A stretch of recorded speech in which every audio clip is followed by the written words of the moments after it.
Hey there guys, it's from Shektik here and welcome to a brand new video. In today's video we're gonna see, can you live off $10 for one day in New Zealand? Now, this video I feel like is quite relevant to the times. A lot of headlines saying cost of living is going up, food's going up, fuel prices going up, property's going up. So let's see, what exactly can you get for $10 a day? Now the average household cost per person in New Zealand for food is around $9.50 and a weekly spend of about $66.80 or something like that. So I just rounded it up to 10, but you'll notice in this video we don't reach all the way to 10. And yeah, stay tuned. I'll give you a breakdown of what I buy, all the different meals we have throughout the day, and see how much value we get out of $10 for food in one day in New Zealand. So let's check it out. Let's get into this.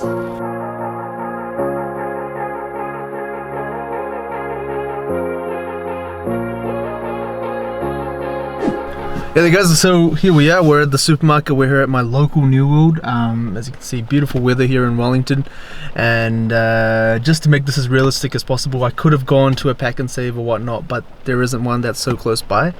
This New World is actually walkable, so it could relate to anyone else who has a supermarket, you just have to walk.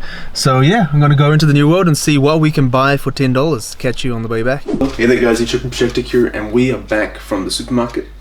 And so up first is our breakfast here on a beautiful Wellington morning. So first up, for $1.29 I got the Value brand wheatmeal toast. It's a full loaf, so not only if you're really hungry you could have all of it, but this could be used throughout the whole week or made for multiple people. So it was a really cool deal. And then again, for a really simple breakfast here, I was able to get an avocado for $1.50. The deal was also 3 for $4, which was also another awesome deal, but I got one for $1.50, just to show that you could have some kind of like a luxury vegetable fruit in your breakfast and still be within the budget. And yeah, it has a good source of protein, and it's very filling and it's very nutritious for you. So yeah, that's it. We're gonna have avocados on toast, a little bit of sprinkle of salt and pepper on there, and should be good as gold for breakfast. Let's get into making it. First up, we're gonna toast the bread. Real simple, plain and simple. Depending on how hungry you are, I'm just gonna have 2 slices today, but you may want to have 4. And yeah, roast it till it's nice and crispy. Next, we're gonna want to cut our avocado while our toast is cooking. So what you want to do is just cut it in half. I'm not the best at this, but let's try.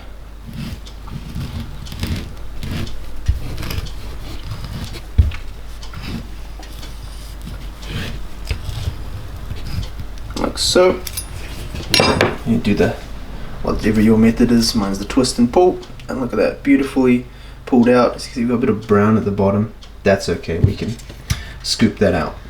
Now for mine, I'm probably only going to need like half an avocado, and so what you can do to preserve your other half is actually put this on a plate upside down in some water, and it will actually preserve it for much longer and keep it in the fridge, and then you can have it the next day and whatnot. But I'll probably be using half of this for my bread.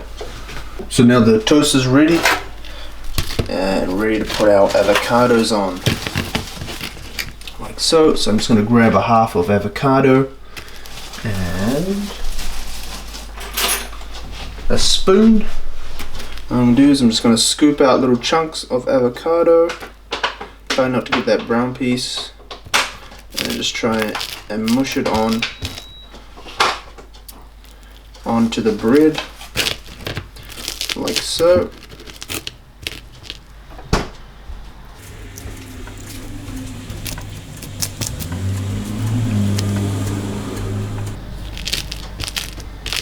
Just mushing it on. So you got, as you can see, you got quite a bit for just 2 slices of bread. And there we go, we have the breads nicely buttered with avocado, and then we're going to put a little bit of salt and pepper on top. Put some pepper.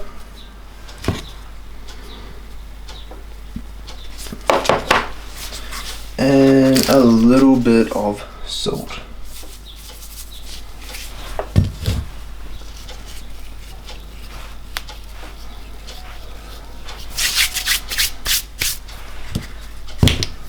And like that, we've got it done. Alright, so now that we're done, let's give it a little bit of a taste test and see how it tastes. So I'm gonna grab one.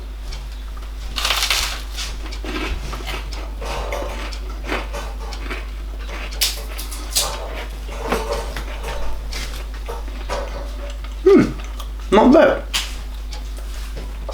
And yeah, this will do the job for breakfast. It'll fill you up, give you enough energy to go throughout the day. Has some really good nutrients in there, good healthy fats and protein in there. And so yeah, it's a good way to start the day. So now let's move on. I'll see you at lunch. So now we've reached lunchtime, and for lunch we're going to be having the Alfredo pasta and sauce. Simple snack. Believe it or not, this was the cheapest in our list for 99 cents. Supposedly enough for one. First time having this, and looks like all you need is some boiling water. Optional some milk, but of course we didn't buy any milk, so we'll do it with some water and see how it goes. Apparently this is a good thing, easy to cook, a really quick meal, so something that for people that don't have much time to cook, this is something perfect for you. Alternative is maybe to buy some 2-minute noodles, a whole pack of those. That could get you through a week as well. So yeah, let's get into making this. Cool. So all you need is a bowl. Nice little microsafe bowl. So we're just going to pour the pasta sachet into the bowl. It already has some flavors with it. Oh yeah, see the cheese. Make sure you get all that cheese out of it. Next you want to pour some hot water, either from the tap or if you have a kettle.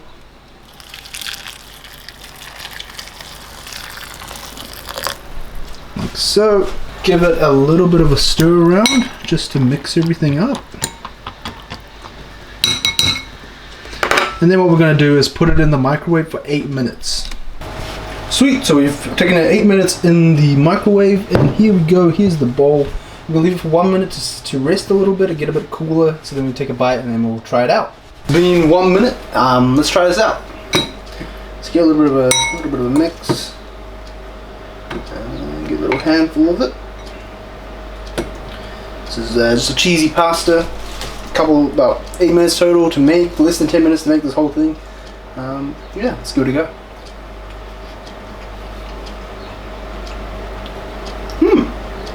It's actually not that bad. It's like kind of like a mac and cheese, but not with the the mac and cheese shape. Yeah, does the job. Really easy to make. Since it's pasta, it'll also fill you up for a lot longer than other kind of foods. Has some nice flavor with the cheese and the parsley or whatever the herbs are in here. And yeah, just for 99 cents. Yeah, not a bad lunch, if I may say myself. I'll see you for a bit more of a complex dinner later on. Yeah, see you then. So we've made it to dinner, and this is the most complex meals I'd say of the day. For dinner we got our coconut cream that we were able to get for $1.50 I believe, which is cool. Pam's coconut cream, and we also got some value chopped tomatoes and juice. Really easy to go with a lot of different dishes and really tasty. Surprisingly cheaper than buying fresh tomatoes. And we also surprisingly got some meat as well for dinner, so we got 2 chicken thighs with bones in them for $3.50 as you can see. And yeah, we're going to be making a little bit of a coconut cream chicken curry. And yeah, let's get into it. First what we're going to do is we've got some clean pieces of chicken thighs here.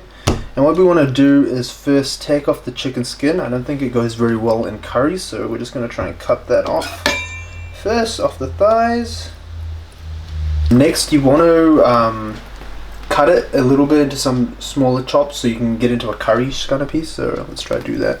So as you can see, we finished cutting the chicken. We've diced it up, deboned it, and it's ready to go. Now let's get good at getting ready to cook the chicken. So you're going to want to get a decent sized pan or pot, and then you want to just preheat it. So we're going to put it up a little bit, and accounting another essential would be oil. So I'm just going to be using canola oil, but you can use any kind of oil you want for this. So dab of it here.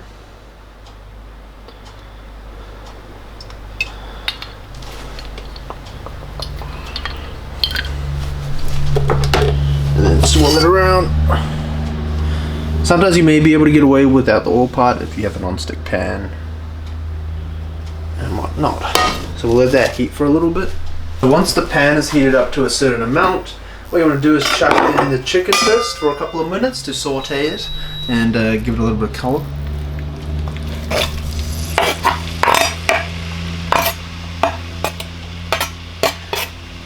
Get all that chicken in there. Now that the chicken's got a little bit of color on, there's a bit of a sizzle going on. What you want to do is add our tomatoes so we get our juices going in. So this is our chopped tomatoes.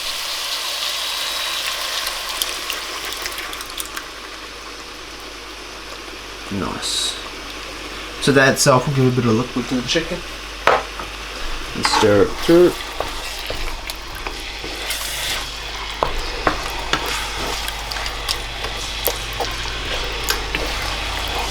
Next we want to season it and put some salt and pepper and some pepper.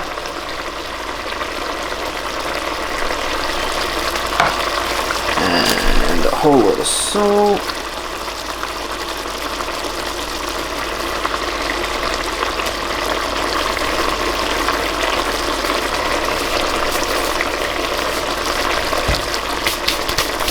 And give it a little mix.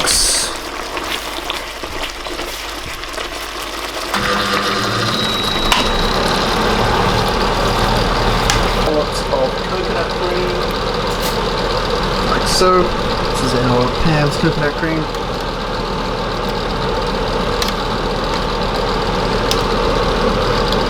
About half a can, and let's see how that goes. If you want to make it more thicker, you want to add more. If you want less thickness, you add less. So let's just see how this goes. I'll mix it in.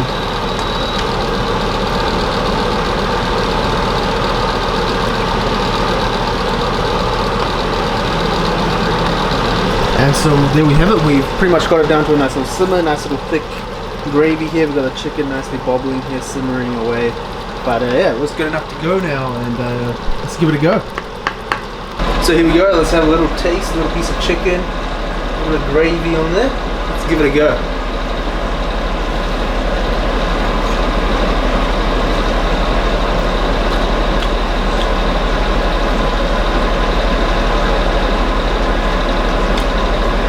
It's not bad. I think you could probably get away with not having the tomatoes in there, and just having the coconut cream. But overall, it's actually not that bad. Consistency is nice. There's quite a lot of creaminess to it. And yeah, tender chicken. Can't go wrong with that. And yeah, and as you can see, this is more than enough for a couple of people to eat. Feed around, and you can eat this with some bread, some rice, that bread we bought before. And yeah, it's a really simple meal. This could probably even, if it's just by yourself, you can pack this up for a lunch tomorrow or a dinner the next day. And yeah. Well, that brings us to the end of it. And yeah, so those were the all three meals. So we had avocados on toast. For breakfast, we had pasta Alfredo for lunch, and a beautiful coconut cream chicken curry with some tomato for dinner. All pretty decent meals. All left me quite full for the rest of the day. Quite nutritious for all of them, I would say. And yeah, in terms of the food quality themselves, is pretty good. Breaking down the total costs, we see that the total spend on food for this video was $9.76, which is actually not too bad for the deal. A lot of things that we bought actually can be reused for more than one day, for maybe for the rest of the week, or for multiple people, such as our bread, which you could actually say that we only used 2 out of the 17 slices in that bread. So you ended up actually only using about 14 cents worth of bare bread in the first day. The avocado, we only used half of it, so you can use the other half for tomorrow or another day. Then, for example, our pasta was the only thing that we used in one go, but that was the cheapest item at only 99 cents. So you could technically buy one for the rest of the day, and it'll be only a total cost of $7 to buy one for the rest of the week. What else? We had the 2 chicken thighs that we cooked for dinner. Now, that was more than enough for multiple people. You didn't have to cook both of them like I had to do. I just was feeding extra people. But if you're just one person, you could cook one thigh, or you could cut up a thigh, depending on what your portion size is. And yes, use that throughout the week as well. In terms of what I cooked for dinner, you didn't have to use all of that coconut cream. You could have used half and then use the other half for another curry. curry or dish later on in the week. And also the tomatoes, I think that was also like an extra that you didn't need to add into that coconut curry as well. And you could have held that for another dish later on in the week. And so yeah, it was quite a good value for money. Things I learned during this shopping experience were things like fresh produce, like fresh vegetables and fruits are actually quite expensive. So those are the things I found it quite hard to add to our list. I was able to scrape in avocados, but things like pretty much all the fruits, mandarins, lemons. Those lemons were like $10 a kilo, so you'd say that's quite expensive.